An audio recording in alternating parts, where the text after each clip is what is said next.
Hello and welcome to the Vine Life Podcast. I'm Tony Clark, your host. And once again, I've got Preston Gillham on today, and we're going to discuss his upcoming book, or one of the chapters in his upcoming book. And again, the upcoming book is Rigorous Grace, Practicing the Life of Jesus. Now, this book is available at Amazon.com right now. So you can go to Amazon.com and type in Rigorous Grace.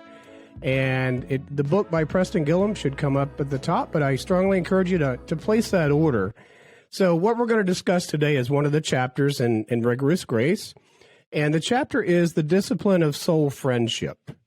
Again, the discipline of soul friendship. He's also got an article on his blog about this as well. So you can read this article at PrestonGillham.com and just go to his blog and search for that as well.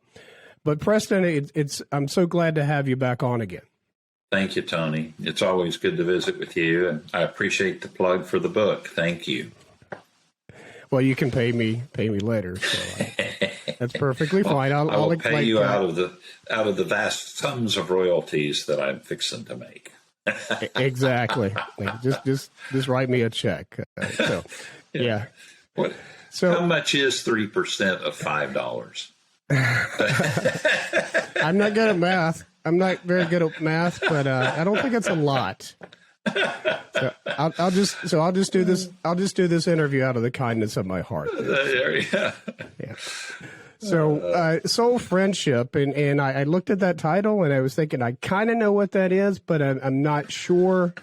And I read through your article on this and also the chapter in your book, and you talk about that it's not a golfing buddy or a bunko babe. What do you mean by that? Yeah, so nothing to disparage golfing buddies and bunko babes at all. We all need those kind of people in our lives and so forth. Those are kind of friends, acquaintances, maybe one step better than an acquaintance. But when I talk about a soul friendship, I'm talking about a really close, deep friendship.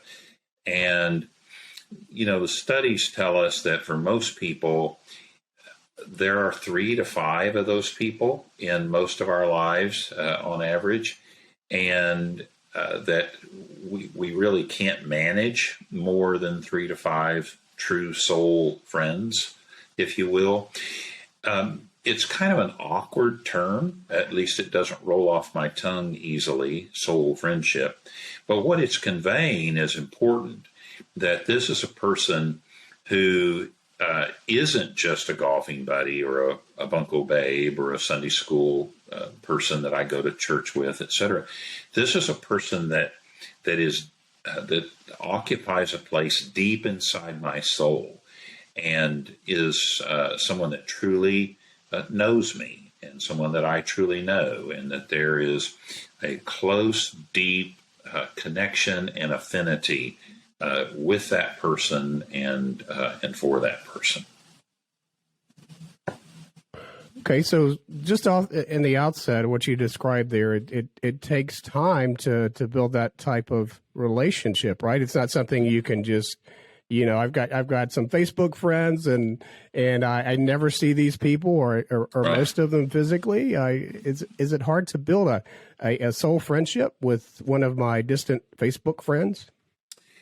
Yeah, it really is, Tony. In fact, it's probably impossible, to be honest. I don't think that social media is just, it's a wonderful thing for what it is, but it's a little misleading, I think, to think that the people who are on my Facebook are my friends, if you will.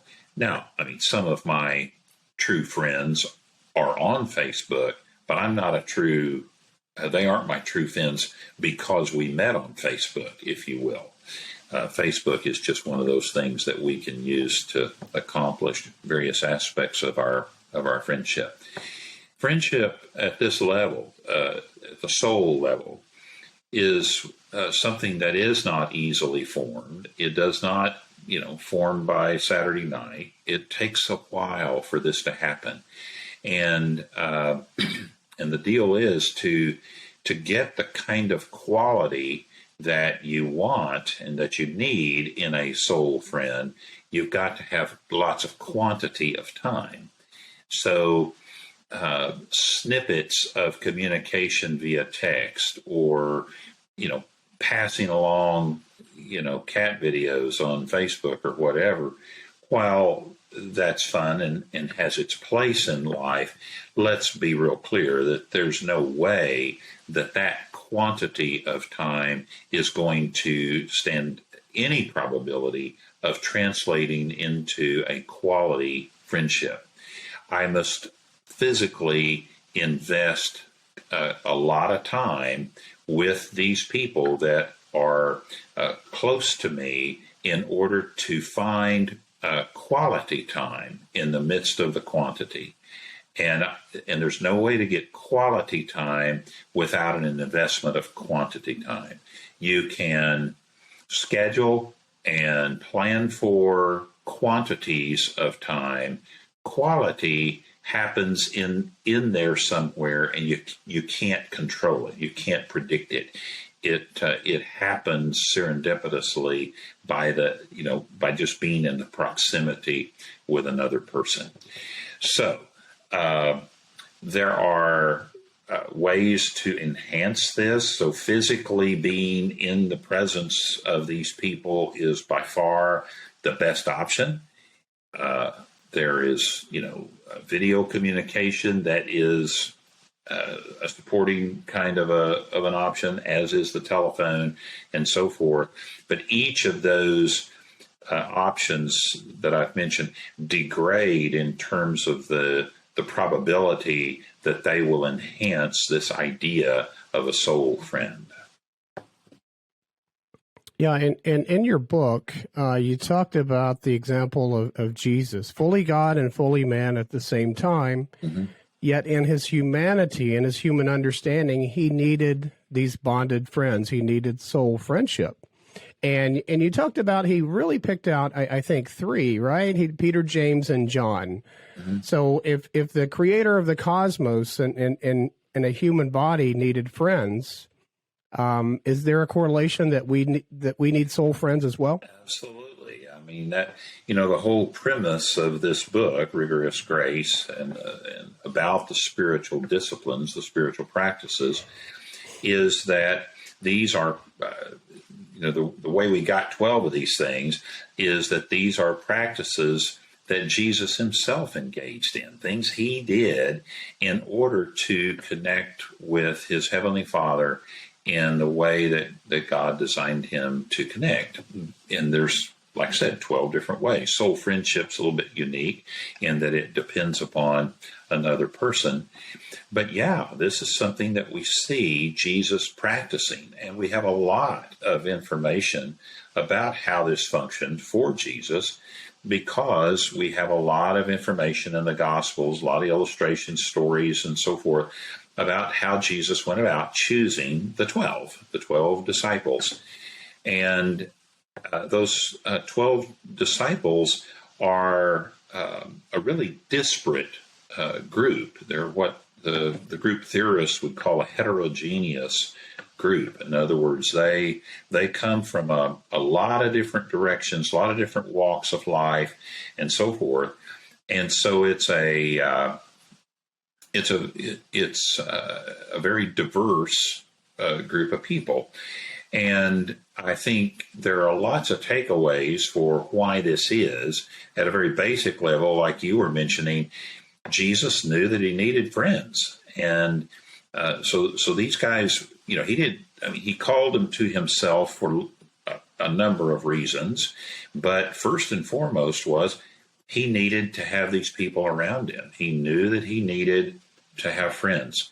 And so we can read about the 12, and then, as you pointed out, he isolates three, Peter, James, and John. And even inside those three, then, there is one, John, that is referred to consistently in Scripture as the disciple whom Jesus loved.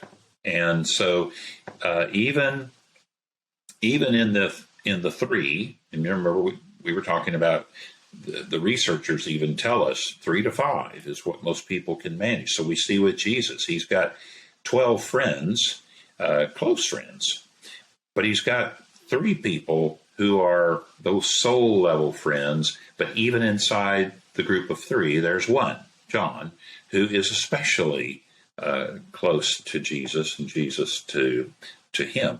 So yeah, Jesus is giving us a pattern and saying, this is the way that I have designed you, and as a human being.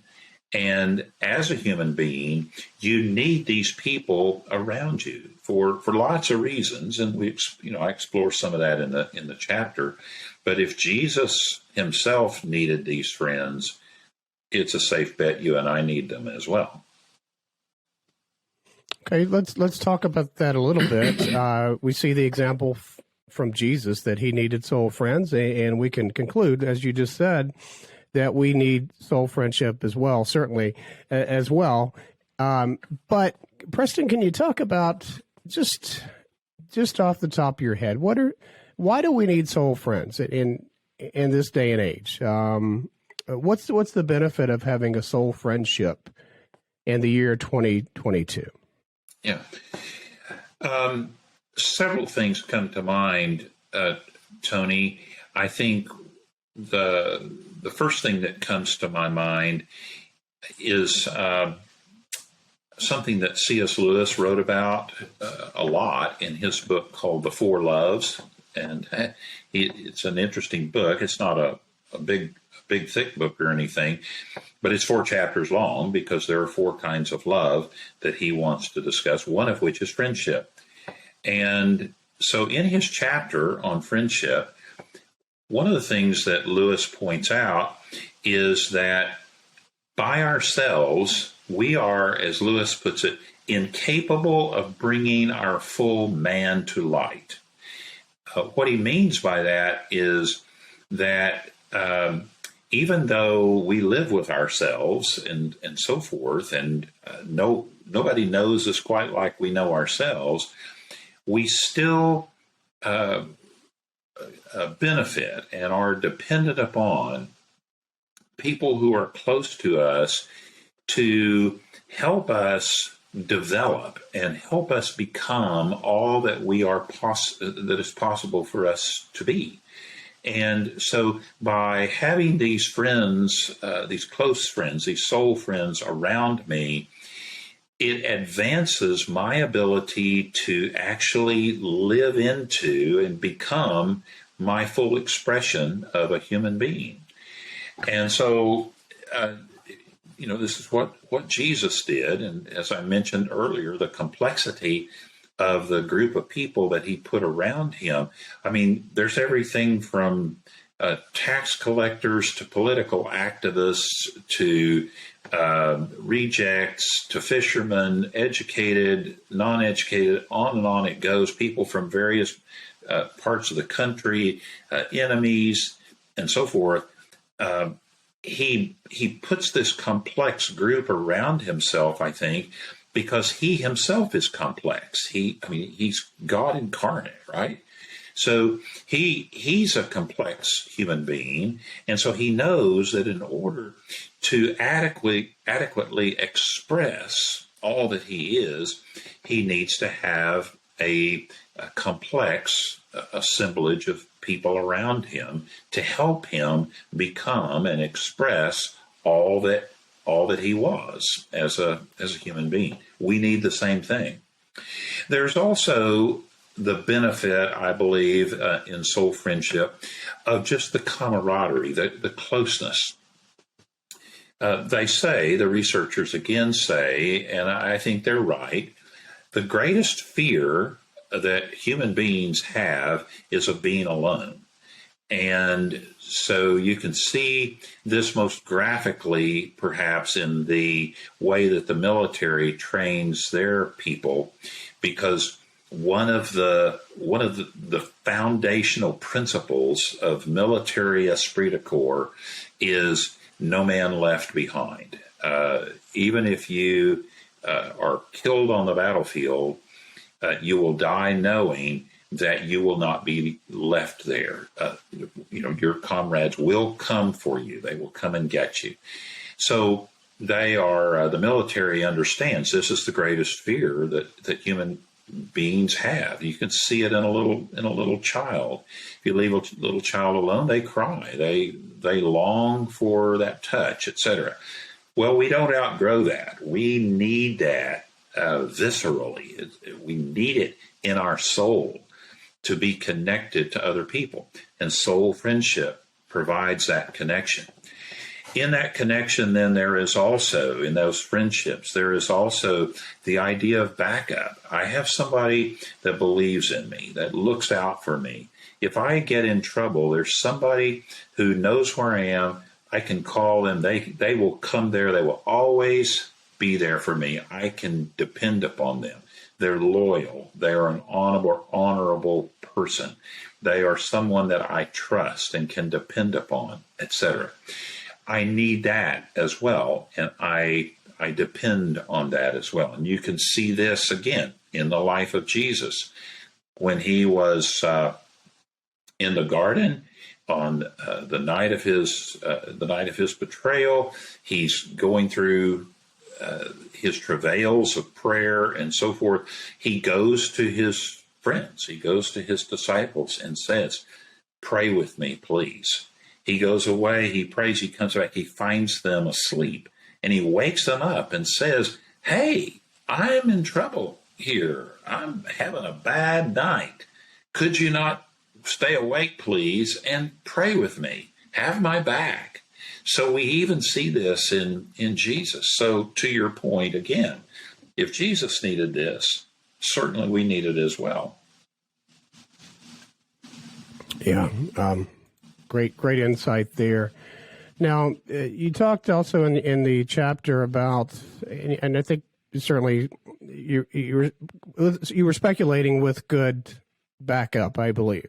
You were talking about soul friendship and possibly had something to do with the disciples being willing to die for their faith because they had built this soul friendship with Jesus.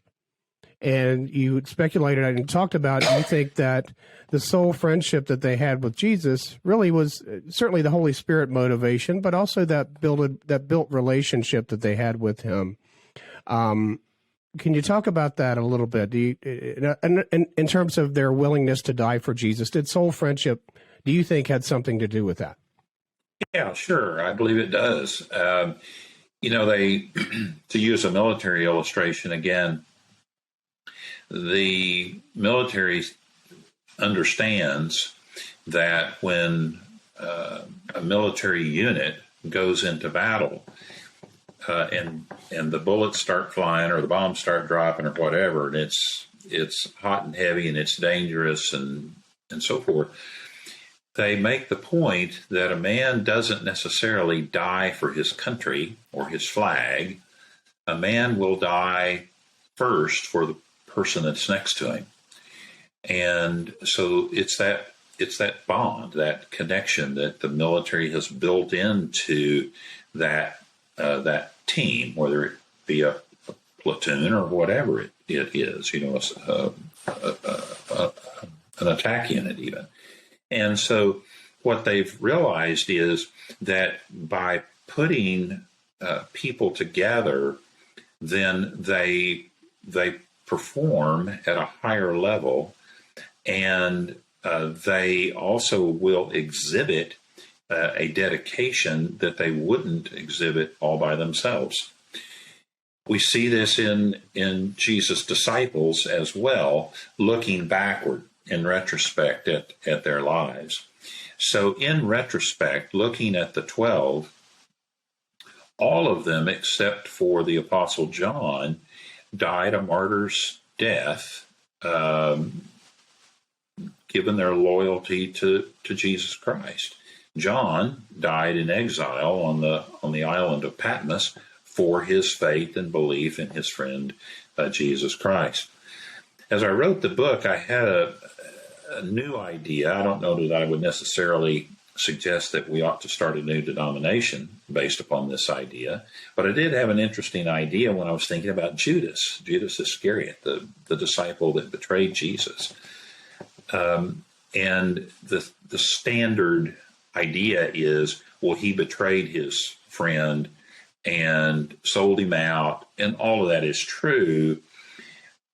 But what I pondered in the book was why did Judas then go and hang himself after his betrayal of his friend Jesus?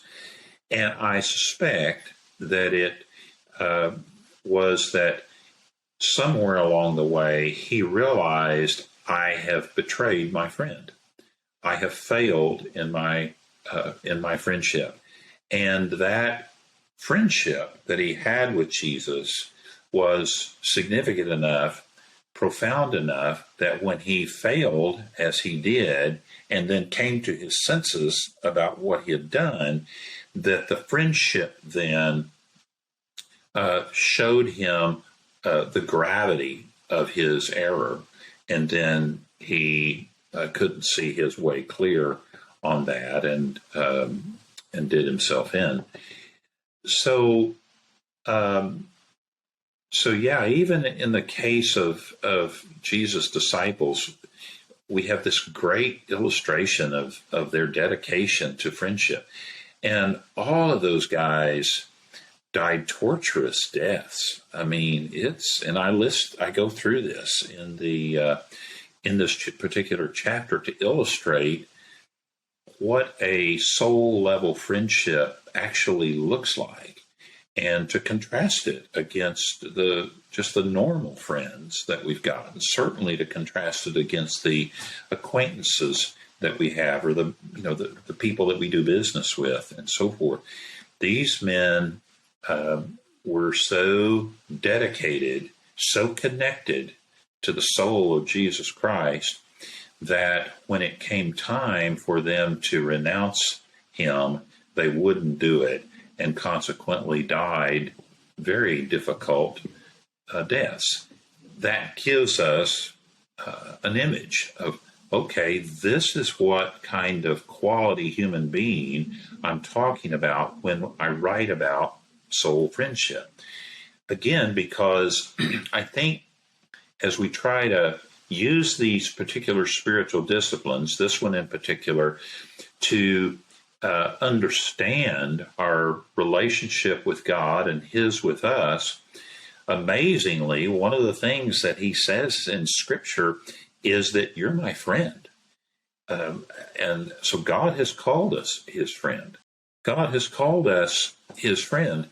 And so he gives us friends, soul level friends, so that we can understand what our relationship with God is like and what our relationship with him is like. Because it's not just that God is our friend, but we are his friends as well. It's an amazing concept.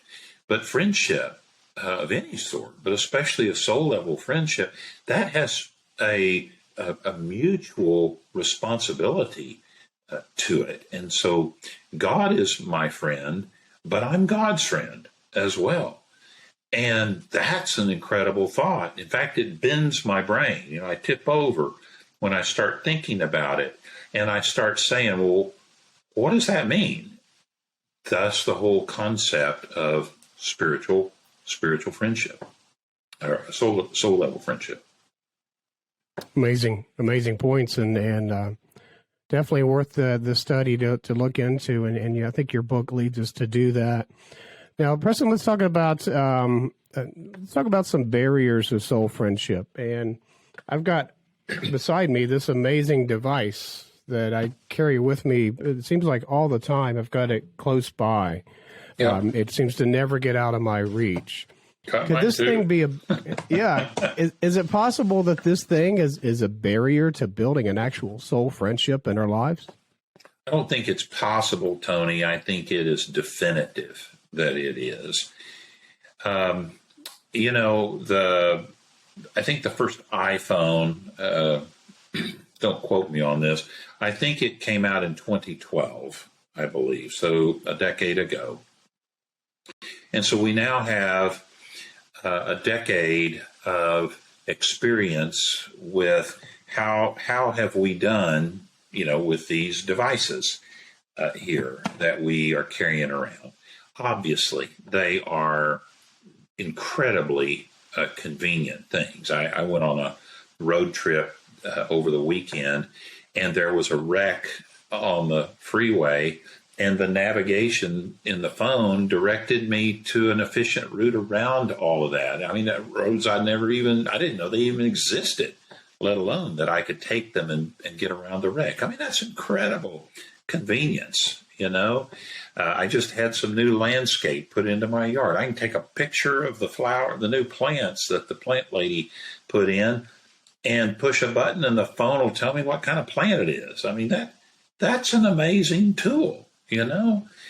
But it can also be an amazing distraction, a remarkable distraction. And indeed, that's what we're finding. We are finding that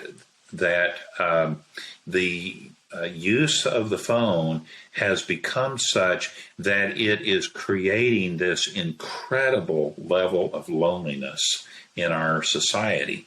Remember the point that we talked about a little bit earlier, Tony. The greatest fear that a human being has is of being alone. And this device is creating incredibly lonely people, which then spawns all kinds of fears. The interruption of the immediacy. So it's wonderful to be able to pick up the device and say, you know, what's on my schedule today, and the phone will tell me. It's also the immediacy of the text message or the chime going off when there's an email that's delivered or whatever. That is not only distracting, but when I pick the device up then and look to see, what is this text message? There's a chemical reaction inside our brains. And so when I see a notice on my phone, the reward mechanism in my brain triggers, and the very same chemical that creates addicts out of people who use crack cocaine, that same chemical is triggered every time my phone gives me some sort of a reply, some sort of a notice. So depending on your age group, you can have a couple of thousand text messages per day. You can have the average user gets a text message or some sort of notice every 3 seconds. The older people, it's every 8 minutes. Consequently, our attention span as people, as modern people, our attention span is now only 8 minutes. What that means then is that if I'm trying to have a conversation with someone over dinner, every 8 minutes that conversation is going to be interrupted. If I'm thinking about some of the other spiritual disciplines here that I've written about, if I'm trying to read my Bible, every 8 minutes, my attention span will be broken because of the influence of this thing. If I'm trying to pray, every 8 minutes, my prayer will be interrupted and I will lose focus, etc. You cannot build a meaningful anything in 8 minutes. You just can't do that. It takes quantities of time in order to get quality anything, whether it's a friendship, quality out of your reading of the Bible, quality out of your prayer, your solitude, your silence, any of these other disciplines. So the device is wrecking our humanity. It's absolutely wrecking our humanity. You know, there is a documentary that's been out for a while. It's on Netflix called The Social Dilemma. It's 90 minutes long, and it's a documentary assembled by tech heads, the tech gurus that have created all this stuff. And they are talking about how these things work, not in how the electrons go through all the electronic gates and so forth and the software works per se, but how the actual programming works in order to keep us as users. And it's a terrifying documentary. You ought to go watch. I encourage everyone to go watch. It's 90 minutes long. That's not counting the time when it ends and you push the stop button. And in my case, I sat there on the couch just kind of dumbfounded, thinking, wow, what do I do now? To have that kind of disruption in our lives is wrecking us as human beings, because it is wrecking our ability to function individually, and it is sabotaging our ability to connect with other human beings. Excellent points, and I'll have to go check out that documentary. And yeah, called The Social Dilemma on Netflix. Absolutely, and I'll probably put the link below the video. Yeah. Now, Preston, you've went over a lot about the discipline of soul friendship, and I just encourage you, if you're watching this video or listening to it, you can certainly go to Amazon.com and type in Rigorous Grace, Practicing the Life of Jesus. Now, this new book by Preston will come up. I encourage you to order this book.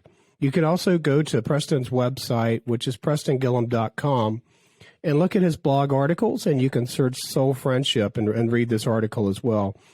Now, Preston, you had, I think this is it from your chapter, but you had a quote from C.S. Lewis, and I think it pretty much sums up this pretty good about soul friendship. And he said that you will not find the warrior, the poet, the philosopher, or the Christian by staring in his eyes as if he were your mistress. You better fight beside him, read with him, argue with him, pray with him. And I think that's a great summation of how to build a soul friendship.